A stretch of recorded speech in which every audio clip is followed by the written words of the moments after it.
Blessed and happy Saturday to all of you, my dear friends, my dear brothers and sisters, my dear good people of God, faithful followers of the Daily Gospel Reflection with Father Jack. My dear kababayans, today is June 7, 2025, and today is Saturday within the 7th week of Easter year C. Today's Gospel is from the beautiful and the wonderful account of the Gospel of John, chapter 21, verses 20 to 25.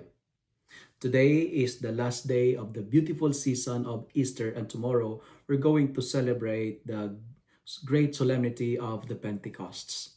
In today's Gospel, we heard Peter asks Jesus about another disciple.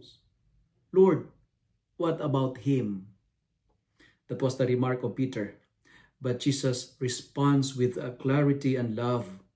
And he told Peter, what concern is that of yours? You follow me. You know what, my dear friends, my dear brothers and sisters? This moment, this encounter of Peter and Jesus teaches us a deep, powerful truth. And what's the truth? Our mission is not to compare ourselves to others, but to follow Christ faithfully. I say it again. Our mission is not to compare ourselves with others, but to follow the Lord faithfully. In a world full of noise, full of competitions and comparisons, Jesus is inviting us to turn our eyes away from the distractions and fix them solely on Him. My dear friends, fix your eyes on Jesus. Each of us has a unique calling. I say it again. Each and every one of us has a unique, special calling.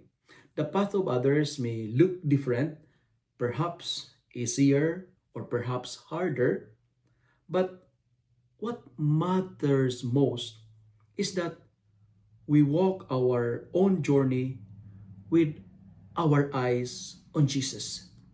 Fix your eyes on Jesus. My dear friends, never measure your progress by using someone else's measurement. Because as what I've told you, your path is unique. The blessings that God in you is like His good works that no books can contain to record it. So, my dear friends, my dear followers, my dear brothers and sisters, when you feel weary, when you feel lonely, insecure, or tempted to compare, remember the words of the Lord to Peter. Follow me. Jesus is our purpose. Jesus is our strength. And Jesus is our destination. Keep your eyes on Him always. If you love and like this reflection, kindly share it to your friends. Share it to your family. Make the Word of God viral so that many will be blessed. Amen.